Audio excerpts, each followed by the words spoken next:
एक तो उसकी शेल्फ लाइफ होती है और दूसरा हमें ये बताया जाता है ना कि ये आपकी हैंडलिंग है कि आप इसको कितना वेल हैंडल कर लेते हैं। अगर कोई चीज जो है वो 10 साल चल रही है तो 10 साल का मतलब ये नहीं होता कि हम उसको मिस हैंडल करें तो फिर भी वो 10 साल कंटिन्यू करेगी, बल्कि इसका मतलब ये है कि अगर उसको वेल प्रिजर्व कंडीशन के अंदर यूज किया जाएगा तो फिर उसकी जो शेल्फ लाइफ होगी वो इतना टाइम तक हो सकती है। The deformation of a polymer within an external force field releases a structural reaction that is located either on the supramolecular morphological और configuration level, ठीक है, किसी भी लेवल के ऊपर डिफॉर्मेशन हो सकती है depending on the position of the mechanical energy concentrating fault. तो जहाँ पे फिर फॉल्ट आ जाएगा वहां से चाहे उसकी मॉर्फोलॉजिकल उसका स्ट्रक्चर है या कोई भी स्ट्रक्चर है, डिफॉर्मेशन कहीं से भी हो सकती है। और इसका जो मैनर होता है, जो इसका वे होता है, वो भी डिटरमिन होता है बाय द फोर्स से। जो फोर्स है वो फिजिकल स्टेट में कहाँ पे लगी है और कहाँ पे उसने डिफॉर्मेशन की है। तो इसको जो है कि उसका रीजन क्या है और उसका इफेक्ट क्या है, मतलब फोर्स का रीजन क्या है डिफॉर्मेशन का और उसका इफेक्ट क्या आया है, this is known as cause effect relationship. तो कॉज इफेक्ट रिलेशनशिप वो वाला रिलेशनशिप होता है और is that relationship which determines the factor of the deformation and which ultimately leads to the deformation of the material. Reason कहाँ से आई है और उसने किस मैकेनिज्म को फॉलो करते हुए क्रैक प्रोड्यूस की। अच्छा, अब ये जो सारे प्रोसेस हैं अगर आपने देखे तो this is a kind of multi stage, ठीक है, ये स्टेप बाय स्टेप प्रोसेस हो रहे हैं, इनको मल्टी स्टेज प्रोसेस कहते हैं। ये जो मल्टी स्टेज करैक्टर होता है ये जो है इसको हम नेक्स्ट जो फिगर है उससे एक्सप्लेन कर सकते हैं, ठीक है। ये जो फिगर है पहले फिगर को देख लेते हैं। फिगर में देखिए कि आपके पास है वो बॉडी है, पॉलीमर की कोई बॉडी है, ठीक है। ये है इसका मैक्रोमोलेकुलर स्ट्रक्चर। इस मैक्रोमोलेकुलर स्ट्रक्चर के अंदर ये जो ए का एरिया है, ए का एरिया वो एरिया है जहां पे आपने इस बॉडी के ऊपर स्ट्रेस अप्लाई किया। स्ट्रेस पहुंचा कहां पे, स्ट्रेस का पॉइंट है ये एरिया, ठीक है, जिसको हमने ए से रिप्रेजेंट किया। अब क्या होगा कि जब हमने इसके ऊपर इस एरिया के ऊपर स्ट्रेस अप्लाई कर दिया तो यहाँ पे एनर्जी अकोमुलेट हुई। अकोमुलेट होने से ये देखिए इसके ये जो नैरो बैंड्स थे ये यहाँ पे वाइड हो गए। वाइड होने के बाद यहाँ पे एक सेंटर डेवलप हो गया। ये जो आपको बी हिस्टेरिकल, ये जो सेंटर डेवलप हुआ है ये है मैकेनो एक्साइटेड स्टेट। तो आपकी जो मैक्रोलेक्चर है वो किस स्टेट में एनर्जी एब्जॉर्ब किया और मैकेनो एक्साइटेड स्टेट के अंदर चला। मैकेनो एक्साइटेड स्टेट के अंदर ये ज्यादा टाइम नहीं रह सकता, तो ये क्या करेगा, ये जो क्रैक होता है ये यहाँ से, अब ये जो इसको डिफरेंट जो रिजेस नजर आ रहे हैं ना, ये इनकी फॉर्म में यहाँ पे पेनिट्रेट करना स्टार्ट हो जाएगा। अब मैंने आपको बहुत स्टार्ट में एक चीज कही थी कि किनारों से चीज के टूटने के चांसेस ज्यादा होते हैं, तो इसे क्या करेगा कि इसके ये जो रिजेस है इनकी तरफ अगर एनर्जी का सोर्स हो जाएगा तो यहाँ से ब्रेकिंग के चांसेस होते हैं वो ज्यादा हो जाएगा। तो क्या है कि ये जो सोर्स है ये बेसिकली ये प्रोपेगेट जब करेगा तो ये बीच में तो प्रोपेगेट करता रहेगा, अभी तक चीज आपकी ब्रेक नहीं करेगा, लेकिन जैसे ये इस एंड पे जाएगा तो ये अब क्रैक की बिल्कुल एग्जैक्ट फॉर्म अडॉप्ट कर लेगा, जिसको हम माइक्रो क्रैक कह लेंगे, जो अब्सिशन के साथ जो है वो प्रोसेस को कह लेते हैं। अब ये जो यहाँ पे डेवलप हुआ है बेसिकली इसने किया क्या है कि इसने इस पूरे स्ट्रक्चर के अंदर ये एनर्जी डिस्पर्स करेगा और यहाँ पे छोटे छोटे क्रैक्स को डेवलप करेगा। ये जो हाई एनर्जी एरिया है, ये जो हाई एनर्जी जोन है, ये अपनी एनर्जी इधर ट्रांसफर करेगा। अब ट्रांसफर करने से क्या हुआ कि ये देखिए यहाँ पे बने हैं नेसेंट माइक्रो क्रैक्स, छोटे छोटे क्रैक पैदा होना शुरू हो गए। ये क्रैक यहाँ भी पैदा हुए, यहाँ भी प्रोड्यूस हुए, यहाँ भी हुए, यहाँ भी हुए, यहाँ भी हुए, ठीक है, हर जगह पे हो गए। लेकिन ब्रेक कहाँ से आया, बड़ा क्रैक देखिए कहाँ से आ रहा है, बड़ा क्रैक किनारे से आ रहा है, ठीक है। इससे के अंदर वाले क्रैक भी क्रैक्स हैं, ये भी यहाँ भी सारी जगह पे क्रैक्स आए, लेकिन ब्रेकिंग का पॉइंट अब देखें, ये जो रिजेस थी वहां से ये क्रैक मेगा जो या मेजिस्टर क्रैक है तो यहाँ से प्रोड्यूस हुआ, ठीक है। अब अगर तो ये चीज कंट्रोल हो जाती है, ठीक, तो इसका मतलब है कि ये जो स्ट्रेस है, ये देखिए इसको इससे हमने बॉन्ड कर दिया है कि ये बेसिकली यहाँ से यहाँ तक का प्रोसेस है। अगर तो ये चीज यहाँ पे कंट्रोल हो जाती तो ये इस सिचुएशन में आती ना। अब यहाँ से अगर ये इस स्टेट में आ गया तो फिर आप इसको कंट्रोल नहीं कर सकते, फिर ये डेफिनेटली नेक्स्ट स्टेज में जाएगा। तो अब ये नासेंट क्रैक्स प्रोड्यूस हुए, और प्रोड्यूस किसकी वजह से हुए, या ये जो यहाँ पे लोकलाइज्ड इसका सेंटर बना था, उसके बाद ये जो क्रैक्स हैं, अब ये देखिए एक दफ़ा जब ये प्रोड्यूस होगा तो ये क्या करेगा, ये बड़ा होता जाएगा, ठीक है। ये जो इसका जो साइज है वो देखिए कितना इसमें ज़्यादा हो गया। अब ये हो गया है डिस्ट्रक्टिव स्टेट, ठीक है। अब यहाँ पे आपकी डिस्ट्रक्टिव स्टेट आ गई है। अब वो जो मैकेनो क्रैकिंग वाली स्टेट थी वहाँ से हम निकल जाएंगे, इस स्टेट में आ जाएगा। इसके बाद क्या है, यहाँ पे आने के बाद अब एनर्जी सारी की सारी आउटवर्ड, ठीक है, जो सारे के सारे पार्टिकल्स हैं, ब्रेक बॉन्ड्स हैं, वो यहाँ पे ब्रेकिंग स्टार्ट हो जाएगी। इस यहाँ पे प्रोसेस हो रहा है एक्सो एमिशन का, ठीक है। अब नॉर्मल स्ट्रक्चर देखिए, नॉर्मल तो स्ट्रक्चर ये वाला था, लेकिन यहाँ पे सारे जब ये टेंडेंट्स जो है, ये यहाँ पे ये जो बॉन्ड्स है वो ब्रेक किए हैं, तो इसको कहते हैं exo emission heating and structure destruction zone. ये जो एरिया है इसको हम कह रहे हैं कि ये हीटिंग का जोन हो सकता है, ये स्ट्रक्चर डिस्ट्रक्शन का जोन होता है। अच्छा, अब मैं आपको ये बताती हूँ यहाँ पे प्लाज्मा क्यों लिखा हुआ है। प्लाज्मा इसलिए लिखा हुआ है बेसिकली, ये जो एग्जाम्पल जो मैं आपको पॉलीमर के साथ दे रही हूँ, यहाँ पे सिंथेटिक पॉलीमर्स के साथ ये सेम एग्जैक्टली फिनोमेना यहाँ पे एक्ट करता है बायोलॉजिकल सिस्टम्स के अंदर भी। तो बायोलॉजिकली भी मैंने आपको कहा कि हम तो खुद चलता फिरता पॉलीमर्स है, तो यहाँ पे भी ये सेम फिनोमेना होता है, जिसकी वजह से यहाँ पे जो एरिया होता है यहाँ पे रप्चर आ जाता है। अगर मसल्स होंगे तो मसल ब्रेक कर जाते हैं, ये जो हमारा स्ट्रक्चर होता है वो ब्रेक कर जाता है, और यहाँ पे इसको हम कहते हैं कि ये जो भी स्टेट होगी यहाँ से वो बिल्कुल बाहर आ जाती है। ये बिल्कुल ऐसे ही है जैसे कोई ब्लिस्टर हो, कोई फोड़ा हो, और उसके अंदर वो एक चीज पकती रहे, मतलब उसके अंदर वो फ्लूइड अकोमोलेट होता रहे, और फिर वो क्या करेगा, फिर वो वहां से अल्टीमेटली वो वहां से निकलेगा, अदरवाइज वो वहां पे नहीं रह सकता। अगर वो वहां पे रहेगा फिर तो वो अंदर ही अंदर और चीजें डैमेज करता रहेगा। तो इसको क्योर होने के लिए it needs to be evacuated from that. ये एनर्जी यहाँ पे नहीं रह सकती थी, इसलिए इसने यहाँ से इसका जो है वो इवैक्यूएशन होता ही होता है, ठीक है। दूसरी एग्जांपल देखें, इसमें है हमारे पास माइक्रोफिब्रल, ठीक है, ट्रोपोकोलेजन, ये जो हमारी बॉडी के अंदर होते हैं, ये माइक्रोफिब्रल्स बने हैं। ये अब प्रोसेस वो पीछे वाला है, ठीक है। वो जो क्रैक हुआ है वो फिब्रल्स बनाता है। फिब्रल जैसे लंबे लंबे धागे होते हैं, ऐसे होते हैं, फिब्रल्स होता है। ये सब फिब्रल्स, ये देखें, ये ज्यादा एरिया ज्यादा करता जा रहा है। ये जो फिब्रल्स होते हैं यही अल्टीमेटली क्या करते हैं, ये इसको इतना ज्यादा फिब्रल्स प्रोड्यूस होते हैं कि यहाँ पे ये ब्लास्ट हो जाते हैं, और आपका जो स्ट्रक्चर होता है ये यहाँ पे बिल्कुल ब्रेक कर जाता है, ठीक है।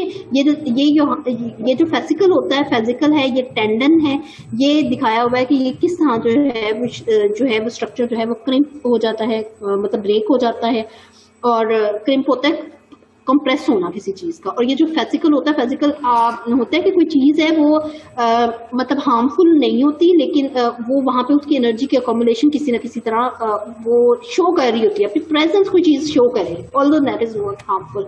जैसे ये आपने देखा होगा जब आंखों की ट्विचिंग होती है, आंख फड़कती है जैसे, तो इस चीज को भी जो है वो फेसिकल कहते हैं, कि उसमें वहां पे कोई एनर्जी की जो होती है वो आपका कोई ना कोई मसल मतलब वहां पे कंप्रेस और रिलैक्स हो रहा होता है, जिसकी वजह से वो फिनोमेना होता है। अब वो कोई हार्मफुल तो नहीं है, but that's the kind of the indication के यहाँ पे कोई प्रॉब्लम है, ठीक है। ये इसके अंदर रेटिकल मेम्ब्रेन है, और ये जो रेटिकल मेम्ब्रेन है वो यहाँ पे इसको ब्रेक करेंगे, ये जो टेंडेंस होता है ब्रेक करते हैं। अब ये जो एक्सप्लेनेशन, ये जो मैंने आपको दोनों फिगर्स बताई हैं, let's go to slide number 10। अब आपको ये ज्यादा अच्छी तरह समझ आएगी कि ये जो मैंने आपको प्रोसेस बताया है, the multi-stage character with all its components is depicted in figure 1.2। तो ये देखें, ये थी फिगर 1.2 जिसकी मैंने आपको पहले एक्सप्लेन किया। अब इसकी एक्सप्लेनेशन क्या है, in case of the ideal structure such as biostructures, तो मैंने आपसे कहा ये बायो के लिए उसी तरह से यूज हो रहे हैं। Deformation, fracture process are reversible. Now this is very important thing. Biostructures के लिए हम कहते हैं कि जो डिफॉर्मेशन होती है ना स्ट्रक्चर की, वो रिवर्सिबल होती है। वो कैसे रिवर्सिबल होती है, वो इस तरह से है कि देखिए, हम अपने जो हेयर है वो काट देते हैं, ठीक है, उनकी कटिंग करते हैं, वो पॉलीमर स्ट्रक्चर है लेकिन वो ग्रो करता है, ठीक है। हम अपने नेल्स कट करते हैं लेकिन वो ग्रो करता है। हाँ, कोई इन केस ऑफ जो है किसी जगह पे चोट लग जाती है तो वो रिकवर कर जाती है, ठीक है। इसी तरह से जो बोन्स हैं फ्रैक्चर हो जाए उनको अलाइन कर देते हैं तो वो ग्रो कर जाती हैं, वो ठीक हो जाती हैं। जो छोटे बच्चे होते हैं उनकी बोन्स जो होती हैं वो डेलिकेट होती है, नरम नहीं होती है, तो वो जल्दी रिकवर कर जाते हैं और उनके ऊपर इस तरह से उसका इफेक्ट नहीं आता। यही जब एज ज्यादा होती जाती है और वो स्ट्रक्चर फिक्स हो जाता है तो रिकवर वो तब भी हो जाता है, ठीक है, लेकिन उसकी एफिशिएंसी के अंदर डिफरेंस आ जाता है, बिकॉज जो आपका एक कह लें कि एक सॉफ्ट फॉर्म से आपका जो स्ट्रक्चर था एक हार्ड फॉर्म के अंदर चला जाता है, ठीक है। So this is the difference कि ये जो हम कहते हैं कि जो बायो स्ट्रक्चर्स होता है इसमें ये जो डीफॉर्मेशन फ्रैक्चर का प्रोसेस होता है वो रिवर्सिबल प्रोसेस है। इसी एग्जाम्पल को आप अगर बहुत सारी ऐसे एनिमल्स हैं जैसे स्टार फिश के बारे में कहते हैं कि स्टार फिश को अगर आप जो पांचों के पांचों उसके आर्म्स को कट कर दे तो वो खुद को रीजनरेट कर देती है। लिजर्ड हमें पता है कि लिजर्ड की अगर आप टेल आप खुद ना काटें, अगर लिजर्ड की टेल कट जाती है तो वो दोबारा से रीग्रो कर जाती है। स्नेक के बारे में कहते हैं स्नेक जो होती है वो अपनी स्किन रीग्रो कर देता है। हमारी अपनी स्किन ही आपने देखा होगा कि इवन अगर आपकी स्किन के ऊपर कोई कट लग जाता है तो वो रीजनरेट कर जाता है। तो इसका मतलब है कि यहाँ पे तो ये जो सारे का सारा प्रोसेस है ये रिवर्स हो जाता है, यहाँ पे हमारे पास चांस होता है। लेकिन मटेरियल अगर आपका एक दफा टूट जाए तो वो रिकवर नहीं होता, ठीक है, आप अब उसको चाहे जोड़ लें या कुछ भी करें वो रिकवर नहीं होता। तो दिस इज दैट पॉइंट कि जो बायोस्ट्रक्चर डिफॉर्मेशन होते हैं दे आर रिवर्सिबल, सिंथेटिक नहीं होते। In a living body for instance after the third stage, मतलब वो जो मैक्रो क्रैक वाली स्टेज हो जाती है, the appearance of the magistral crack, the closure of the crack is commanded by the genetic code। और ये जो बायोसिस्टम है इसमें क्यों हो रहा है, ये जो हम कह रहे हैं कि सारी चीजें रिकवर हो जाती है, क्यों हो रही है, वो उसकी जेनेटिक कोडिंग की वजह से रिकवर हो जाती हैं और its self organization and self regulation capacity. This transformation is accompanied by the release of a mechanical work which is used partially to displace the involved structural element and partially to transfer the initial structure to the mechanical excited state which is able to restart the cycle। तो ये जो energy होती है इस तरह से इसमें जो है वो ट्रांसफॉर्मेशन का अमल होता है जिसको आप रिकवर कर सकते हैं। अच्छा, इसके बाद इसमें एक एग्जांपल है जो टेंडन की एग्जांपल। अब टेंडन होता क्या, अब ये देखिए, अब जो टेंडन है ना बेसिकली ये अगर लेग्स की मसल्स हैं तो इधर ये देखिए आई कैन इंक्रीज दिस, ये ऐसे ये डिफरेंट स्केलेटल मसल्स प्रेजेंट है, ठीक है। तो ये जो टेंडन्स होता है बेसिकली ये इसको होल्ड करके, ये जो आपको रिजेस से नजर आ रही है ना बारीक बारीक धागे से जाते हुए, तो ये इसको होल्ड करता है मतलब बोन्स के साथ इन मसल्स को टाई करने के लिए भी तो कोई चीज चाहिए। तो ये जो होते हैं टेंडन्स होते हैं ये बाइंड मसल टू बोन्स, तो ये जो हमारी होती है बोन्स इनके साथ इनको बाइंड किया होता है। मतलब अब आप इससे अंदाजा लगाएं कि जो पॉलीमर होती है उसकी कॉम्पोजिशन कितना ज्यादा मैटर करती है। ये स्ट्रक्चर इतना इंपॉर्टेंट है, इससे आपको पता चलता है कि जो पॉलीमर होता है ना, अगर आप ये कहें कि वो एक सॉलिड स्ट्रक्चर है और वो वही स्ट्रक्चर होगा और वो उसके अलावा जो वो स्ट्रक्चर है वो कोई और मतलब वो एक ही स्ट्रक्चर इतना स्ट्रॉन्ग नहीं होगा, लेकिन अगर उसके साथ बाइंडर मिल जाते हैं या उसको सपोर्टिंग मिल जाते हैं तो then that structure becomes more important. ये मैंने आपसे कहा था कि जो जॉइंट्स होते हैं, जॉइंट के ऊपर देखिए कॉम्पोजिशन डिफरेंट होती है, तो जो जॉइंट्स होते हैं उधर ब्रेकिंग के जो चांसेस होते हैं ये देखिए ये ज्यादा आ जाते हैं, ठीक है। तो ये जो होता है लिगामेंट्स होते हैं बाइंड करते हैं बोन टू बोन को, ये बीच में मसल्स होते हैं, बीच में ये डिफरेंट नेचर उसकी है। तो this actually highlights the importance of the co-polymerization as well, कि किस तरह से ये आपस में कनेक्टेड होते हैं और किस तरह से अगर एक ही नेचर के बजाय अगर आप डिफरेंट नेचर के ले रहे होते हैं तो जो कौन सा very example illustrating the reversible nature of the chemical process on the living matter जो है ये टेंडन है। टेंडन मैंने अब आपको एक्सप्लेन किया कि जो टेंडन होता है बेसिकली होल्ड करता है मसल को और बोन को, और अगर आप इसकी एक्स-रे डायफ्रैक्शन, ये 6 level of the structural organization which correspond to hierarchical composite structure were found in figure 1.3। अब ये फिगर 1.3 की एक्सप्लेनेशन मैं आपको बताती हूँ। इसमें ये है, ये जो मैंने आपको बताया है कि ये जो फिब्रल्स और फिब्रम्स होते हैं वो इसमें कन्वर्ट होते हैं। This is basically the example figure 1.3 explanation. Thus, the collagen fibers are glued together by a highly hydrated network with a complex structure, a gel-like based on the proteoglycan matrix. The required reversible function is due to a uniaxial crimped structure। ठीक है, तो ये अगर uniaxial होगा, एक ही direction के होगा, तो उसके चांसेस ब्रेक के ज्यादा हो जाते हैं। The toughness of the resistant to damage belong to the composite character of its structure। और ये जो मैक्रोमोलिक्यूल्स होता है इसमें बायोसिस्टम्स they are specifically coded to accommodate the self assembly of the microfibril structure। ये जो catastrophic failure fracture arises only after the establishment of the destructibility state. Catastrophic होता है कोई चीज अचानक से आपके कोलैप्स कर जाए तो उसको कहते हैं कैटास्ट्रॉफिक बिहेवियर। अचानक से कोई चीज होता है, उसमें कोई कट आ जाए या अचानक से वो ब्रेक कर जाए, तो वो जो अचानक से ब्रेक करती है बेसिकली वो इतनी अचानक से कर नहीं रही होती, वो हमें फील होता है, बल्कि उसके अंदर ये माइक्रो फ्रैक्चर्स डेवलप होते हैं जिसकी वजह से वो इस तरह से बिहेवियर शो करता है।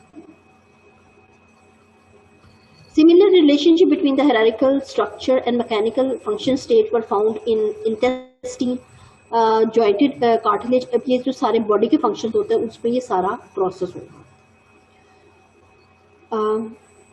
Generally, the proposed model that describe the oriented semi-crystalline polymer have the following common elements. Macromolecule from crystalline zones are highly oriented in the direction of acting force and form lamella। Lamella ये जो thread-like structures होते हैं। From folded chains are perpendicular to the fiber axis। ये जो fiber axis के along होंगे तो इनका breaking के chances ज़्यादा हो जाते हैं। Crystalline और lesser oriented zone इनको कहते हैं crossing zone।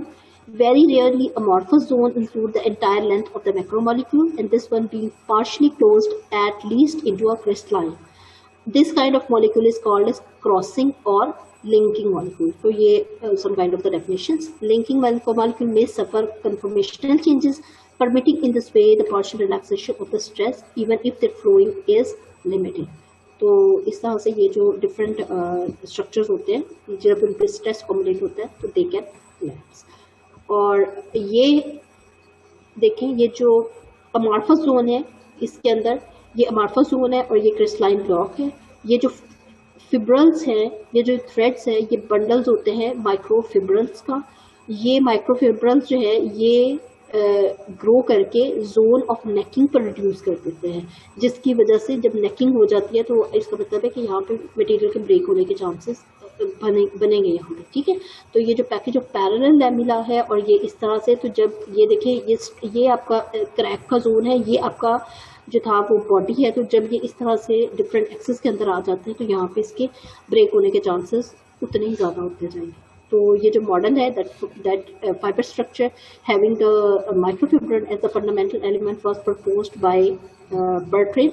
और ये फिगर जो 4 के अंदर जो 1.4 में पैटर्न है, ये वाला जो पैटर्न है, ठीक है। तो according to this model, the cross-linking macromolecule can be intra or interfibrillar ones depending on the type of the microfibril block that bring together, that is the block of the same or the adjacent microfibril।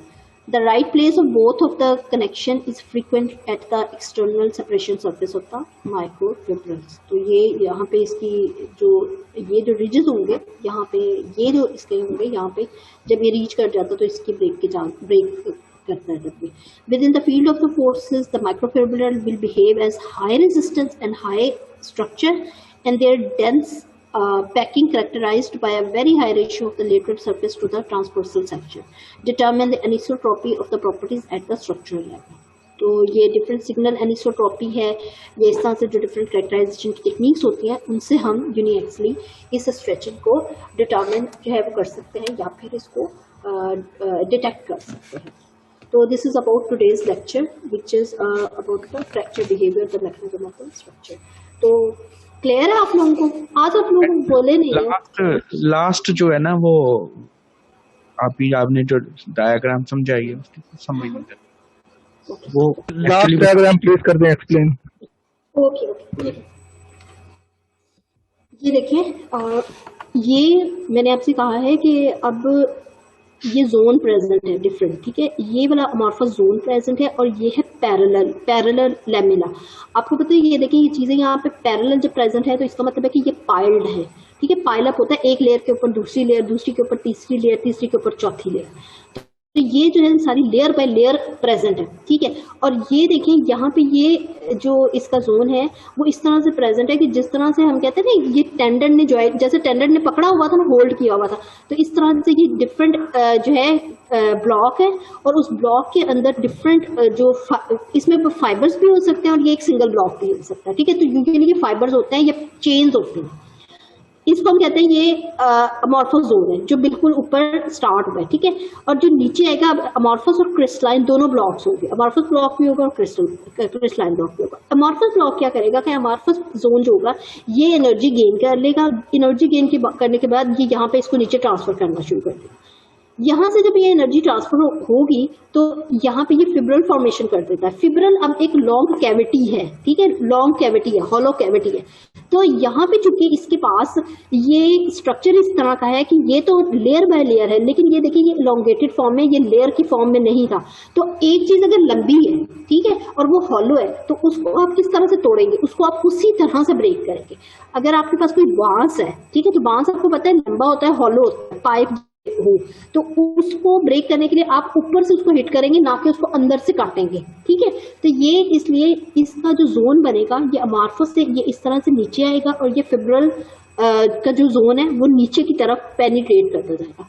यहाँ तक penetrate करेगा कि ये इस lamella जो है उसके अंदर एंटर हो जाएगा। ये देखिए ये रिजेस यहाँ पे ये जो इसके गैप्स बन जाएंगे कैविटीज के, ये इसके अंदर पेनिट्रेट करना स्टार्ट होगा। उसके बाद ये देखिए ये ऊपर वाली आपको सरफेस नजर आ रही है, लेकिन ये नीचे भी जा रहा है। और स्पेशली ये जो एरिया, इसका मतलब है कि ये एरिया नेकिंग जोन होता है। नेकिंग जोन मैंने आपसे कहा था ये वो वाला जोन होता है जिसपे चीजें बेंड कर जाती हैं, ब्रेक नहीं की होती लेकिन बेंड कर जाती हैं। मतलब आपको पता है कि अब ये मटेरियल आपके किसी काम का नहीं रहने वाला। ये वो एरिया बनाता है। कहाँ से बना? फिब्रल से बना। नेकिंग जो है उस फिब्रल की प्रोपेगेशन से बनी। पैकेज ऑफ पैरेलल लैमिना, अब ये जो पैरेलल लैमिना है ये डिसाइड करेगा कि आपका मटेरियल कितने टाइम के अंदर इसको होल्ड करेगा, कितना टाइम वो लेगा यहाँ से इस पूरे को पेनिट्रेट करने में और पूरे के ब्रेक करने में। तो ये इस तरह से ट्रांसफॉर्मेशन हो रही है lamella bunch within a micro necking zone into a micro fibril bundle. तो ये नेकिंग बना के तो इस तरह से ये जो कोई भी स्ट्रक्चर होगा उसके अंदर वो क्रैक को प्रोपेगेट करेगा। और जितना ज़्यादा अब ये डेंस होता जाएगा, जितनी ज़्यादा लेयर्स होती जाएंगी उतना ही ज़्यादा उसके जो चांसेस होते हैं वो रिस्ट्रिक्ट होते जाते हैं, वो हिंडर होते जाते हैं। तो दिस इज दैट मॉडल जो आपको ट्रांसफॉर्मेशन के लिए बताता है कि कैसे जो है वो इस क्रैक जो है यहाँ पे प्रोड्यूस होगा। दिस इज अबाउट, ठीक है। ओके जी, ओके मैडम, ओके ठीक हो गया। फिर अगर कोई क्वेश्चन नहीं है तो then we can end the meeting. Okay, take care, अल्लाह हाफिज।